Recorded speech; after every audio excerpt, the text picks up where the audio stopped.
All right. Welcome, everybody, to the first kickoff of Growth Inflection's new Fireside Chat series. I'm Alex Katzmann, one of the founding partners, and Stefan Langen, who's also here, is another of the partners. We're really excited today to have Helena Merk with us, who is a repeat entrepreneur and is the co-founder and CEO of Streamline Climate. We're going to dive into the chat pretty quick, but first, just a little bit about Growth Inflection. We work with early stage climate tech companies to help them scale, go to market, and make their operations more efficient. And I don't know if folks have followed, but today there was a pretty big announcement from Congruent Ventures based out of New York, raising a $275 million fund for early stage climate tech. So that's awesome when you see a lot of news out there about the VC market going the other way. So there's still big things happening in climate. So if you guys have any questions, comments as we're going, please drop them in the chat. We'll try and work them in.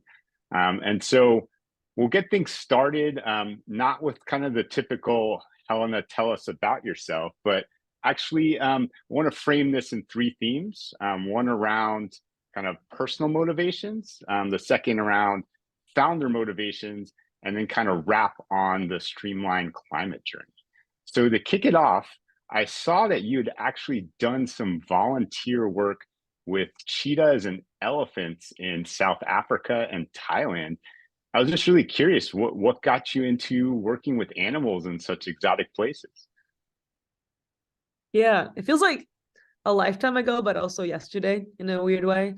I have always loved working with animals, and I think like it kind of interestingly will tie back later to like why I'm working on Streamline now. But my love for working in climate always came from a place of like liking nature and enjoying being around animals.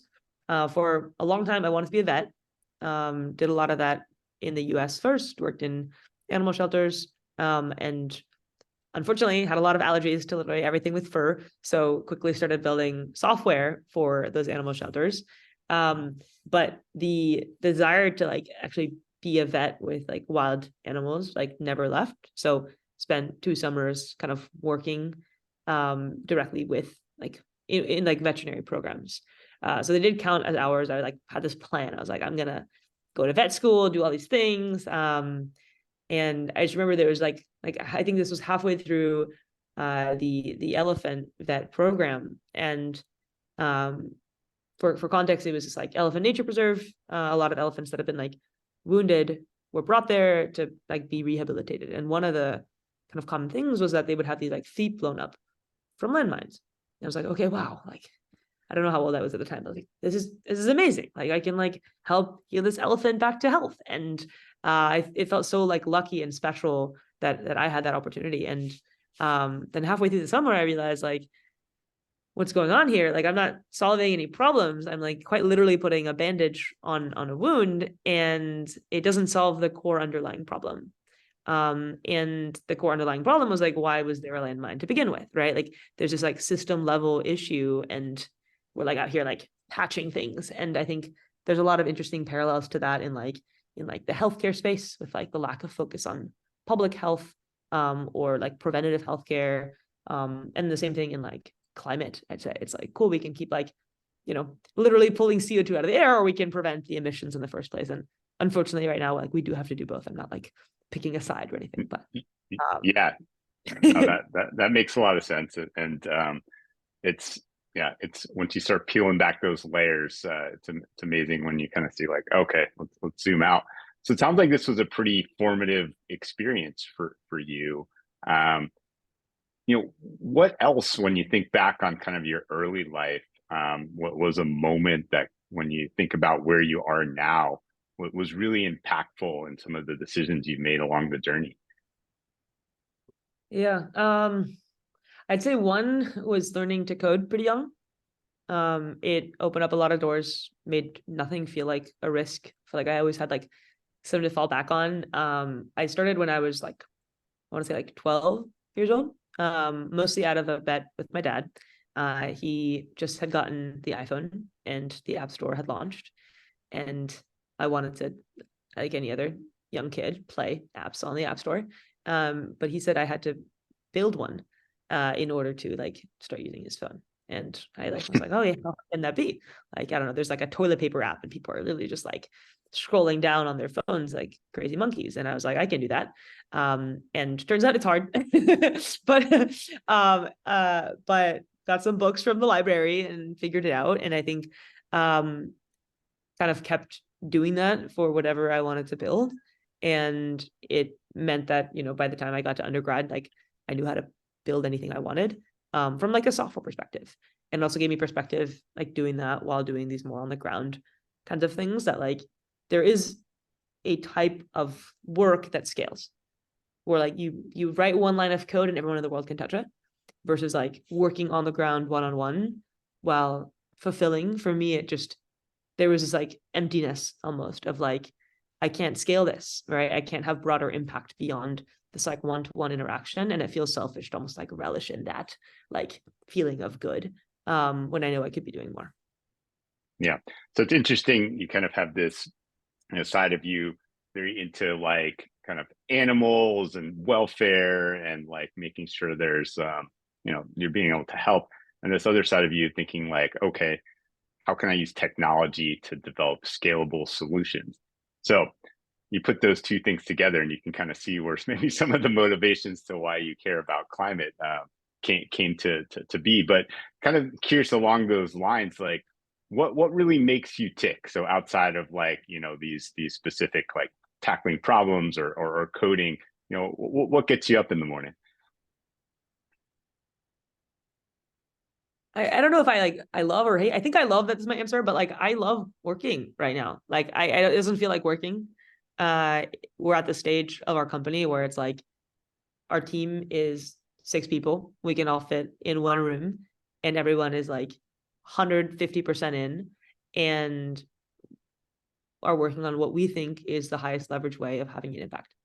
And like I feel almost honored that investors will like invest in me living my dream. Like this is, I would be doing this with or without it being kind of in the shape of a company. It's like, this is fundamentally what I think I can do most with my time to make an impact. And it's great that it aligns with like, yeah, I guess like socially accepted things that can also put food on the table. But I love solving problems. And glad that we found this one because it's a lot of fun to work on. Yeah, and it's a definitely a problem that needs to be solved in a big way for, you know, all the things that we want to happen and to accelerate kind of the positive progress on the energy transition. But before we get there, I wanted to kind of step back in time a little bit to the first company that you launched, Glimpse. And from what I understand, you didn't actually intend to launch a company and start like a venture-backed tech startup. It was kind of just a side project, right? And so I'd love to hear the backstory there, and you know what got you going with this. Yeah, so leading up to starting Glimpse, I was working as a software engineer.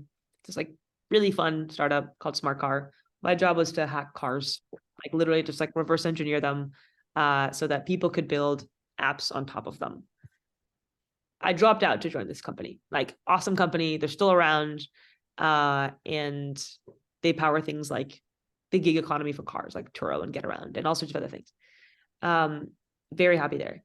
But then on the side, I like building, and I started working with a college friend on this like matchmaking algorithm that would bring people together in the physical world. I was like 18 years old, college dropout. I couldn't go to clubs or bars or anything you do in like, I don't know, the suburbs of Mountain View where I was working. And I wanted to meet interesting people and cut past small talk and just like dive right in. And there was like nothing like that. Nobody really wanted to do that. So I was kind of working on this to like solve my own problem of like wanting to like engage with people intellectually and like rebuild some of what made college interesting. Turns out it worked decently well across college campuses, enough for YC to invest. And then we raised some additional capital. But while that was happening, the pandemic hit, and turns out building an in-person platform during the global pandemic doesn't really work. So pretty much overnight, we did like a pretty like forceful pivot into building a video chat tool, and that helped remote teams connect. And we built fast, timing was right, and next thing you know, we're working with like Fortune 50 companies that like are trying to build like speed matchmaking experiences for their like intern cohorts, or for like their new hires, and powering their happy hours. And I was just kind of baffled at like how we got there from, hey, we're going to help some like college students on a campus like connect for lunch and talk about existential things, to now we're going to speed date between the employees of this company. And it kind of just kept growing, and that was really exciting, right? Like if you're building something that people are pulling out of your hands, like at least I find it really, really hard to like take a step back. You're just kind of like in this like whirlwind of like excitement, and you're chasing it. And that was like the advice we got everywhere, is like chase revenue, chase all these things. And suddenly like you're not driving the ship anymore. You're just like following the money. And one day I realized like, hey, that isn't actually something I care about. Like this isn't enough for me. Yeah. No, it's really interesting that you think about, you started as this is kind of like a side passion project, something totally different than, this big change throughout the world. You pivot into this and it starts going like gangbusters. So how are you feeling at that stage? Like all of a sudden, like you've got this kind of rocket ship growth happening. The company's going a million miles an hour, doing something you never really intended to do from the beginning. What did that feel like? Exciting. Like for a long bit, it was exciting. It was a lot of learning.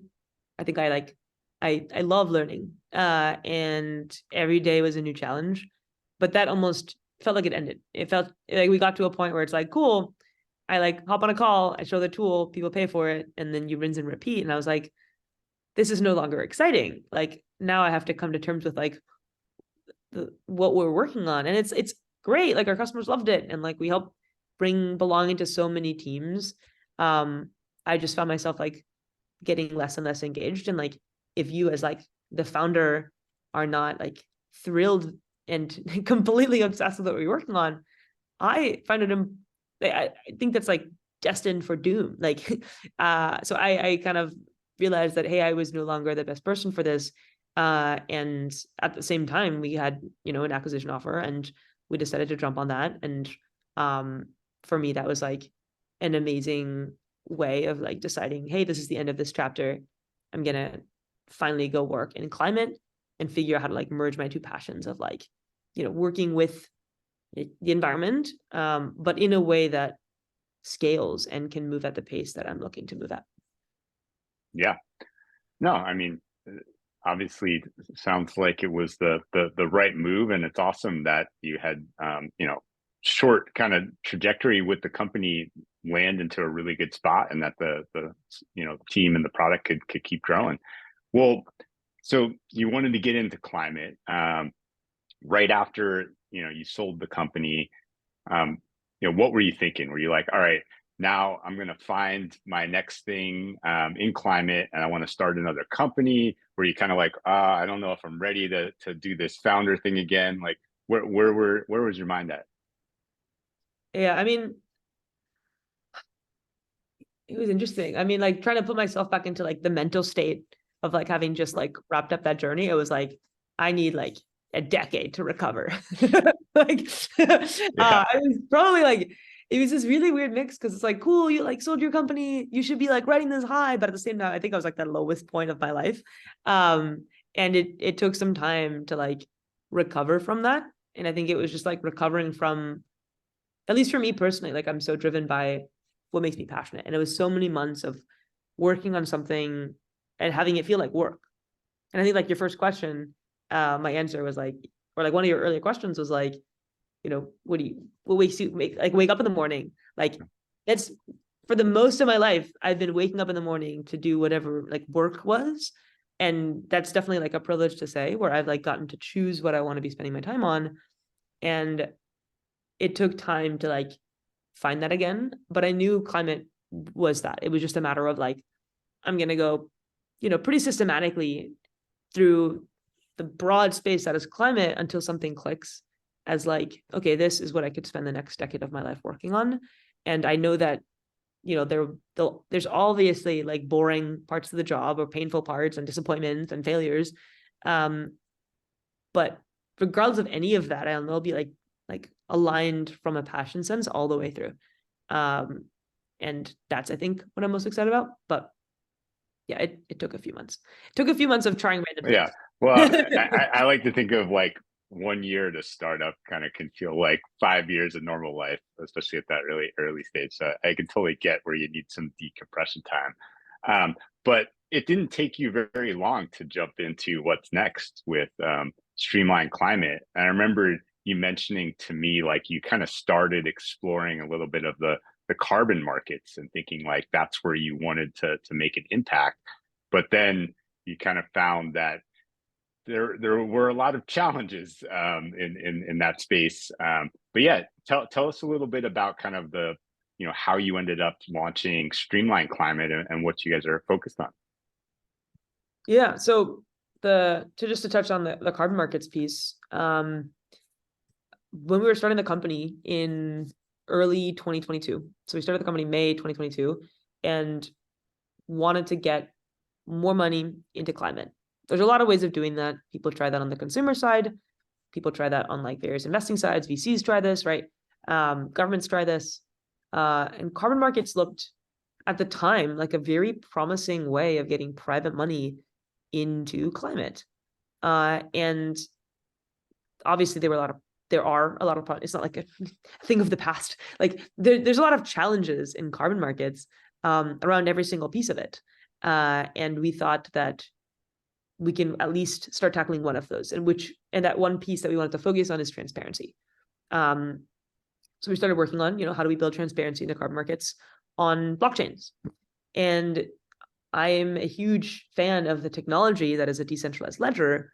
However, a lot happened with blockchains in 2022, from hype curves to downward curves to crashes and fraud. And at the same time, those similar things were happening to the voluntary carbon market, where there were scandals around trust and whether or not trees were planted and whether or not like a company bought the right quality of credits. So you mesh these two things together and you have two markets that are just entirely in the whims of marketing and what the public media decides that week. And that makes for a very stressful day-to-day and a very hard business to build for, because nobody wants to buy into a market that is fluctuating like that and just like completely volatile. So end of 2022, we have to face that this isn't going to be something we can keep pursuing, especially around the time of like the FTX collapse and all the Vera scandals. And we took like a fresh look at the world and we're like, hey, what is now new that wasn't when we started the company even like 6 months prior? And the biggest things that had happened were just like a whole wave of legislation, specifically the Inflation Reduction Act, as well as a whole new like launch of technologies in the AI space. Like what we started brainstorming back in like September 2022, then turned into Streamline, which we officially started working on only in March of this year. And the goal is really, can we unlock access to money that's already there, just hidden behind a wall of paperwork? Which is like such a silly problem. Is like, hey, trillions of dollars from the government, wall of PDFs, and then companies like scrambling to get access to that funding. And I think the funniest part, no, not funniest, the most frustrating part is that I wish we didn't have to work on this at all. Like, I wish this wasn't a problem that we have to go build a solution for or need LLMs to tackle. But the reality is like the fastest way of unlocking this capital isn't to reform the grant writing process. It's to like build like wrappers around it and help people like navigate the maze. Yep. No, I mean, if you try and tackle that first like underlying issue of like how the grants are structured and how they like, come up with the requirements. Doing anything that has big changes on a market-wide basis, it takes years and years. So it makes sense to kind of focus on where you can accelerate stuff.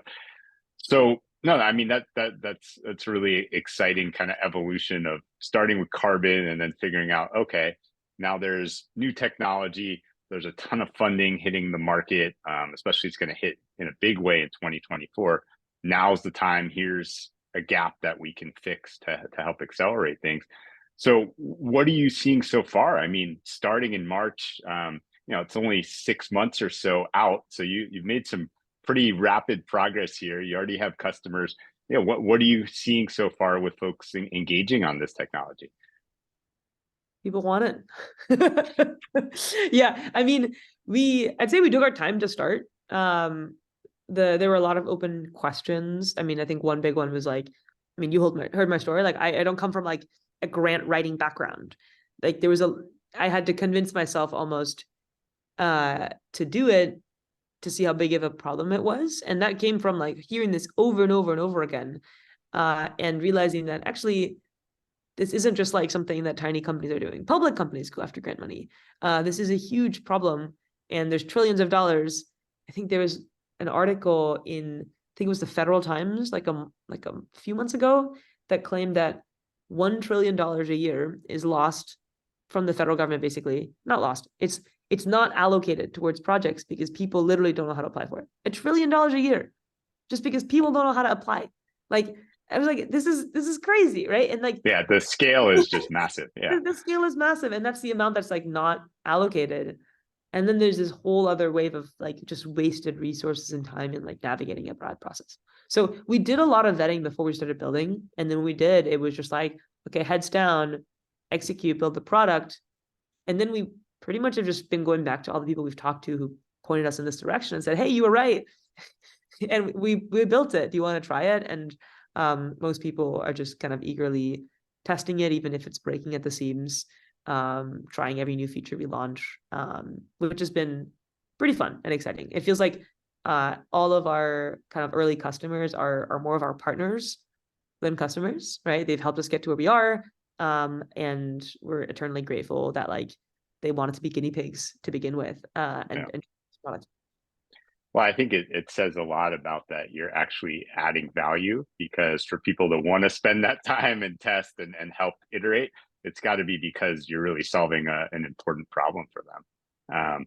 And I think, just to kind of, for everybody here, I'm sure is aware, but really next year is go time. Like there isn't a moment in the markets like is what's about to happen with all this IRA funding hitting.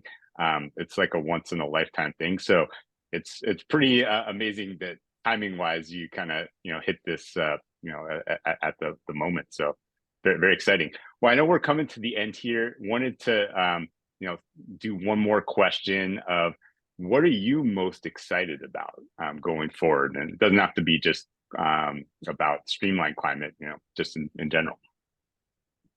Yeah, I mean, along with like the wave of IRA funding that's coming, the amount of people that are excited to join the journey, and we can see that through all sorts of platforms like Climate Base or Work on Climate or Terra, and the list is just endless, right? Like there's so many new resources for getting into climate. There's so many people who want to help you get there. Everyone's super helpful, and if you're listening to this and you're not in climate, come join the fight. Like it's exciting. Like it feels like everyone's doing it. It's like cool again to like care about the earth and recycle. I mean, I don't know if recycling is in this month or not, but invent better ways of recycling. Do in the lab that like eats plastic, right? So like there's a lot of optimism despite every single chart pointing at doom. And I think we need optimism to kind of keep going. And yeah, I'll end it there. Lots of good options. No, that's good. I like ending on optimistic notes. And, Stefan and I have been looking at a lot of the new companies out there launching solutions. And there are hundreds and hundreds of companies tackling all sorts of areas across carbon and doing things with kind of new renewables and electric mobility. And so there's just a lot of cool innovation happening, and funding's flowing in this market, unlike other ones. So it's an exciting time. And the fact that we can actually, hopefully, put the world on a better path makes it that much more meaningful. Well, anyway, just wanted to say thank you so much, Helena. This has been a really fun conversation. I loved getting to hear your story. It's really inspiring, and wishing you a ton of kind of success in what's coming next. Thanks for having me, Alex.